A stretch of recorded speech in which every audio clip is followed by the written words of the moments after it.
జై శ్రీరామ్. త్యాగరాజ కృతి. ఈ టోపీ కాశీలో కొనుక్కున్నాను. రామ బంటులు రామరాజ్యంలో ఈ టోపీలు వేసుకుంటారట అని వాడు అమ్మాడు, నేను కొన్నాను. జ్ఞానముసంగరాదా గరుడు గమన వాదా, జ్ఞానముసంగరాదా. నీ నామముచే నామది నిర్మలమైనది, జ్ఞానముసంగరాదా గరుడ గమన వాదా.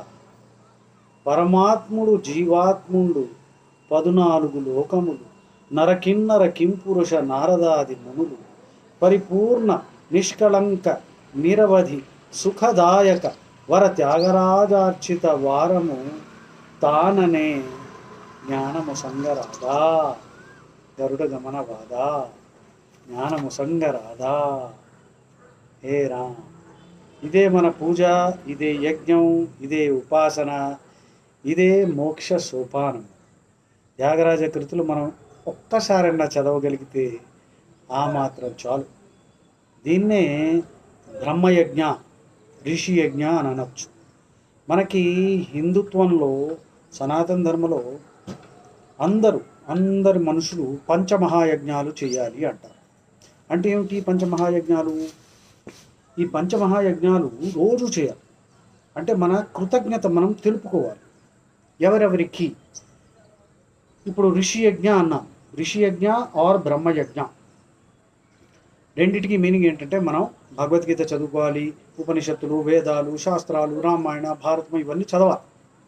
ఎందుకంటే వాళ్ళు జీవితం అంతా ధారపోసి ఇవి రాశారు. అంత జ్ఞానం వాళ్ళు ఆర్జించి మన కోసం రాస్తే మినిమం మనము అట్లీస్ట్ ఒకసారి చదవాలి కదా. ఆ మాత్రం దాన్ని ఋషియజ్ఞ ఆర్ బ్రహ్మయజ్ఞ అంటారు. తర్వాత దేవయజ్ఞ. మన కళ్ళల్లో ఉండేది దేవతలు, మన మొత్తం శరీరం నిండా. అందుకే వేదం ఏమంటుంది? దేహో దేవాలయ ప్రోక్తో జీవ ప్రోక్తో సనాతన. ఈ దేహమే దేవాలయము, జీవము అంటే జీవాత్మ సనాతనం. మనం శ్రీకృష్ణుడితో సనాతనంగా దోస్తులం. ఆయనను వదిలేసి మనం చెట్టు కింద అంతా గెంతుతున్నాం అన్నమాట. ఈ పళ్ళు ఆ పళ్ళు తింటూ ఏడుస్తూ ఒకప్పుడు సుఖపడుతూ. అందుకే వేదంలో ఆ మంత్రం చాలాసార్లు చెప్పాను. ద్వా సుపర్ణ సయుజ సఖాయ సమానం వృక్షం పరిషస్వజాతి తయోరన్య పిప్పలం స్వాద్వతి అనశ్నన్నన్యో అభిచాకశీతి. అంటే వేదం 4 వేదాల్లో ఈ మంత్రం వస్తుంది. ద్వాసుపర్ణ అంటే 2 పక్షులు. ఆ చెట్టు అంటే ఈ శరీరం అనే చెట్టు, లేక సృష్టి అనే చెట్టు. సో శరీరం అనే చెట్టులో 2 ఉన్నాయి, ఒకటి జీవాత్మ, ఒకటి పరమాత్మ. శ్రీకృష్ణుడు రాముడు చెట్టు పైన కూర్చున్నాడట, కూర్చుని కిందకి చూస్తున్నాడంట. మనము, నువ్వు నేను చిన్న పక్షులము కింద కొమ్మల మీద గెంతుతున్నామంట. ఒక్కప్పుడు మంచి తీయ పండు దొరుకుతోంది అంటే ఏమిటి? మంచి కర్మలు చేశావు, ఏదో ఆనందిస్తున్నావు. దుష్కర్మలు చేయడం వలన బాధలు తప్పవు. సో మెంటల్ బాధ, ఫిజికల్ బాధ, రకరకాల బాధలు ఉంటాయి. సో ఇవన్నీ ఒక్కప్పుడు అనుభవిస్తున్నప్పుడు అంటే చేదు ఫ్రూట్స్ అనమాట, అవి తింటున్నాము, గెంతుతున్నాము. మనం కృష్ణుడేమో పైనుంచి చూస్తూ ఉంటాడట. వీడికి ఎప్పుడైనా బుద్ధి వచ్చి నాతో కూర్చుంటాడు. ఎందుకంటే కృష్ణుడన్నా రాముడన్నా ఒకటే కదా. వాళ్ళకి బాధట, అయ్యో నా దోస్తు నన్ను వదిలేసాడు అని. మనం ఆయన వైపు చూడటం లేదు, ఆయన మటుకు మన వైపు చూస్తున్నాం. మనమేమో ఈ పళ్ళు, అది ఇది చెత్త తిని, ఈ సినిమాలు, గాడిద గుట్టు, కంకర పీసు, ఈ బొందల దగ్గర పోయి వాళ్ళు చెప్పింది నమ్మి సర్వధర్మ వడపావులట. అన్ని మతాలు ఒకటేనండి వేర్రి వేధవల్లారా, చదివేవా అని అడగాలి. ఆ మతాల పుస్తకాలు చదివేవంటే అందులో ఉండేది లెచరీ, బుచరీ, ట్రెచరీ, బిగట్రీ, అబ్సర్డిటీ. లెచరీ అంటే కామం, కామోద్రేకం. బుచరీ అంటే నరకడాలు. లెచరీ, బుచరీ, ట్రెచరీ అంటే నమ్మించి మోసం చేయడం. నమ్మించి మోసం చేయమని అందులో రాయబడి ఉంది వాళ్ళ పుస్తకాల్లో, ఆ 2 పుస్తకాల్లో, పేర్లు చెప్పక్కల్లా. బిగట్రీ BIGOTRY. బిగట్రీ అంటే ఇంటాలరెన్స్. అవతలి వేరే మతం వాడిని కన్వర్ట్ అయినా చేయాలి, ప్రోసలైటైజ్, లేక చంపాలి అని ఆ 2 పుస్తకాల్లో ఉంది. చదవలేదు అని అంటే మరి నిర్ణయం చేయమంటారు? మీరు చదవండి. అందుకని వెర్రివాగుడు వాక్కూడదు అన్ని మతాలు ఒకటే అని. అన్ని మతాలు ఒకటి కాదు, అవన్నీ మతాలు, ధర్మం కూడా కాదు. వేరే ధర్మం వాళ్ళు అంట. వేరే ధర్మం ఏమిట్రా వెర్యాదవా? అవి ధర్మంగా, ధర్మం ఒకటే ఉంటుంది. గ్రావిటీ లాగా ధర్మం ఒకటే. గ్రావిటీ అందరికీ ఒకటే కదా. హిందూ కాదు, ముస్లిం, క్రిస్టియన్, పార్సీ, బుద్ధిస్ట్, జైన్ ఎవ్వడైనా కానీ గ్రావిటీ అన్నది ఒకటే కదా. అలాగే ధర్మం. ధర్మం అన్నది సనాతనమైన ధర్మం, అదొకటే. మిగిలినవన్నీ మతాలు వస్తాయి పోతాయి, ఇవన్నీ ఎడారి మతాలు. సో ఇప్పుడు ఈ పాయింట్ ఎందుకు వచ్చింది నేను మర్చిపోయాను. సో పాయింట్ ఎందుకు వచ్చింది మర్చిపోయాను. ద్వాసుపర్ణాస విజాసఖాయ సమానం వృక్షం పరిశస్వజాతి తయూరన్య పిప్పలం స్వాద్వతి అనశ్నన్నన్యో అభిచాకర్షించి. పరమాత్మ పైనుంచి చూస్తున్నాడు అనమాట. మనం గెంతుతున్నాం, ఏదో తింటున్నాం, బాధలు పడుతున్నాం, బొందలు తేరిపోతున్నాం, ఈ పూజలు ఆ పూజలు, వెర్రి నమ్మకాలు.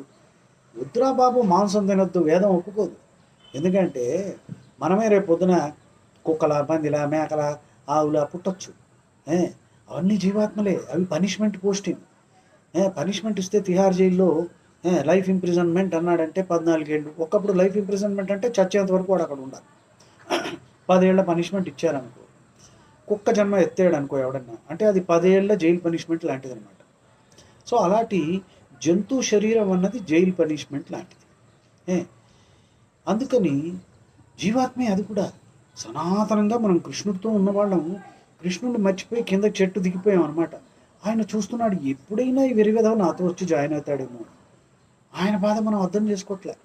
అది వదిలేసి, భగవద్గీత వదిలేసి, పిచ్చి పిచ్చివన్నీ చదివి టైం అంతా వేస్ట్ చేసుకుని, పిచ్చి పూజలు చేసి, యజ్ఞాలు చేసి, మేకలను కోసి, కోళ్ళని కోసి, మాంసాలు తిని. తప్పురా, మాంసాహారం చేయకూడదు. మంచిగా చెప్పినప్పుడు వింటే మంచిది, లేకపోతే తర్వాత ఏడవాలి. ధుని పచ్చుతాయి అంటాడు తులసీదాసు.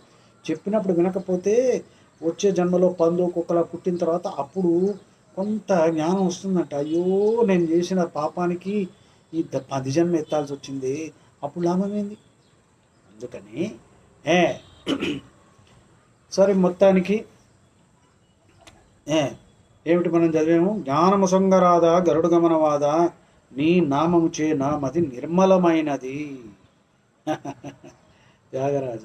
ఇలాగ వాగ్గేయకారులు ఎంతమంది ఎన్ని రాశారు. మనం ఒకసారైనా చదవాలి, నేను ఒకసారైనా చదవాలి, మీరు ఒకసారైనా వినగలగాలి అన్న ఉద్దేశంతో చదువుతున్నాం. ఎంత చక్కగా రాశాడు చూడండి. పరమాత్ముడు జీవాత్ముడు 14 లోకములు నరకిన్నర కింపురుష నారదాది మునులు పరిపూర్ణ నిష్కళంక నిరవధి సుఖదాయక. నిరవధి సుఖదాయకుడు అనమాట ఆయన. వర త్యాగరాజార్చిత వారము తాననే జ్ఞానమొసంగరాదా గరుడు గమనవాద. సో మన టాపిక్ మధ్యలో నేను మర్చిపోయాను, నోట్ చేసుకోవాలి. నేను ఇప్పటి నుంచి ఎవరన్నా ఒక అసిస్టెంట్ని కూడా పెట్టుకోవాలి. సో కొన్ని పాయింట్స్ ఏమైనా ఇన్కంప్లీట్గా వదిలేనేమో పర్వాలేదు, మీరు కమెంట్ సెక్షన్లో రాయండి.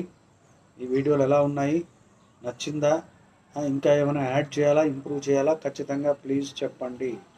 బోలో జై శ్రీరామ్.